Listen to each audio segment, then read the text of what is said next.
9 വർഷം ഭരിച്ചിട്ട് എടുത്തു പറയാൻ ഒരു നേട്ടമായിട്ട് ആകെയുള്ളത് ജയിലിൽ വികസിപ്പിച്ചു എന്നുള്ളതാണ്. ജയിലിൽ പോവുകയാണെങ്കിൽ ഒരു സ്കില്ലും ഇല്ലാത്ത ഒരു KM ഷാജിയുടെ സാമ്പത്തിക സ്രോതസ് അന്വേഷിക്കുന്ന മുഖ്യമന്ത്രി പിണറായി വിജയനെതിരെ ചോദ്യം.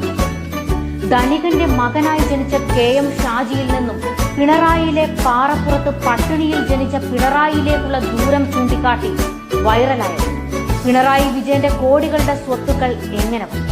പാറപ്പുറത്ത് തെങ്ങുകയറ്റക്കാരൻ കോരന്റെ മകൻ വിജയനും കുടുംബത്തിനും ആകെ ഉണ്ടായിരുന്നത് വെറും 5 സെന്റ്. ഒരു ചാൺ വയർ നിറയ്ക്കാൻ ജീവിക്കാൻ ഹോട്ടൽ പണിയെടുത്ത ഒരു അവിടെ നിന്നും വിജയൻ മാസ്റ്റർ അല്ലേ വിജയ അങ്ങയെ സ്കൂളിൽ പറഞ്ഞ. അലഞ്ഞു തിരിഞ്ഞു നടന്ന വിജയൻ എന്ന കുട്ടിയെ ആയിരുന്നു വിജയൻ മാസ്റ്റർ സ്കൂളിൽ പിടിച്ചുകൊണ്ടുപോകുന്നത്. പിണറായി സഖാവ് ഇന്നുവരെ അങ്ങ് ഒരു തൊഴിലും കേരളത്തിൽ ചെയ്തു. രാഷ്ട്രീയം മാത്രമാണ്. ഇന്ന് അങ്ങ് കോടീശ്വരനാണ്. ഒരു രാഷ്ട്രീയ പാർട്ടിയിൽ പ്രവർത്തിച്ചാൽ ഇത്ര കോടികൾ കിട്ടും. മകൾ വീണ വിജയൻ എങ്ങനെ കോടികളുടെ ബിസിനസ്? പിണറായി വിജയനെയും മകളെയും എൻഫോഴ്സ്മെന്റ് അന്വേഷണത്തിൽപ്പെട്ടു. ലാവ്ലിൻ കേസ് ഒതുക്കാൻ ഹൈക്കോടതി ജഡ്ജിക്ക് 50 കോടി കൊടുക്കാൻ പിണറായിക്ക് എവിടെ നിന്നും പണം കിട്ടി? ചോദ്യങ്ങളുമായി ഒരു സാധാരണ പ്രവാസിയായ മലയാളിയായ ബദറു കൈതപ്പൊയിൽ മലയാളി സമൂഹം. ഞാനൊരു കണക്ക് പറയാം കേട്ടോ നിങ്ങളോട്. 740 കോടി രൂപയാണ് കേരളം പിരിച്ചു കൊടുത്തത് സർക്കാരിന്, അല്ലെ?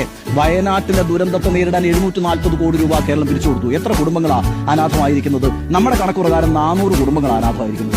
എന്ന് പറയുമ്പോൾ ഒരു കുടുംബത്തിന് എത്ര കോടി കൊടുക്കാനുണ്ട്? ഈ സർക്കാരിന്റെ പക്കൽ ഇപ്പോൾ തന്നെ 2 കോടിയോളം കൊടുക്കാനുണ്ടേ. 2 കോടി രൂപ ഒരു കുടുംബത്തിന് നിസാരമായി കൊടുക്കാവുന്ന പൈസ കയ്യിലിരിക്കുമ്പോഴാണ് സ്കൂളിലെ പൈസ അടയ്ക്കാൻ കഴിയുന്നില്ല, ഫുഡ് കൂപ്പൺ കൊടുക്കുന്നില്ല, ദിനബത്ത കൊടുക്കുന്നില്ല, അതേപോലെ തന്നെ ഈ പറയുന്ന വാടക കൊടുക്കുന്നില്ല. ഈ എല്ലാ അസൗകര്യങ്ങളും അവർ അനുഭവിച്ചുകൊണ്ടിരിക്കുന്നത് ഇവരുടെ പേരിൽ കേരളം സംഭാവന ചെയ്ത പൈസ ട്രഷറിയിൽ കിടക്കുമ്പോഴാണ് ആലോചിക്കണം. അത് 1 ലക്ഷം രൂപയോ 2 ലക്ഷം രൂപയല്ല, 2 കോടിയോളം രൂപയാണ്. ആകെ 9 വർഷം ഭരിച്ചിട്ട് എടുത്തു പറയാൻ ഒരു നേട്ടമായിട്ട് ആകെയുള്ളത് ജയിലിൽ വികസിപ്പിച്ചു എന്നുള്ളതാണ്. ജയിലിൽ പോവുകയാണെങ്കിൽ ഒരു സ്കില്ലും ഇല്ലാത്ത ഒരുത്തന് മാസം കിട്ടുന്ന എത്രയെന്നറിയാമോ? 17,720.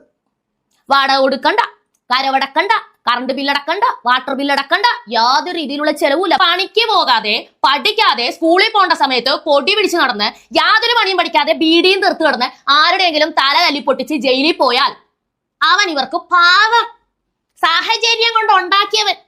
ഇതാണ് ഇവരുടെ കമ്മ്യൂണിസം. ഇതിന് ഇനിയും വളം വെച്ച് കൊടുക്കണമെന്ന് മാത്രമേ നിങ്ങളോട് പറയാനുള്ളൂ. ഇനിയും ഇവർക്ക് തന്നെ വോട്ട് ചെയ്യുവാണെങ്കിൽ പ്രബുദ്ധരെന്നല്ല കഴുതകൾ എന്നാണ് നിങ്ങൾ വിളിക്കേണ്ടത്.